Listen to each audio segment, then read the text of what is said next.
কয়দিন হলো মাত্র বাসায় উঠলাম, কিন্তু বানরের উৎপাত আর ভালো লাগে না। ভাবতেছি বাসাটা আবার ছেড়ে দেবো। বাসা এখনো গোছানো হয়নি, কিন্তু বানরের যে বিরক্ত করে, থাকতে ভালো লাগবে না।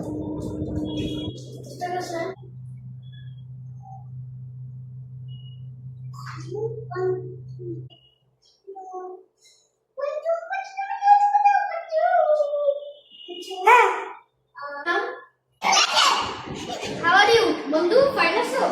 আমি চলে গেলাম ভাই সরি।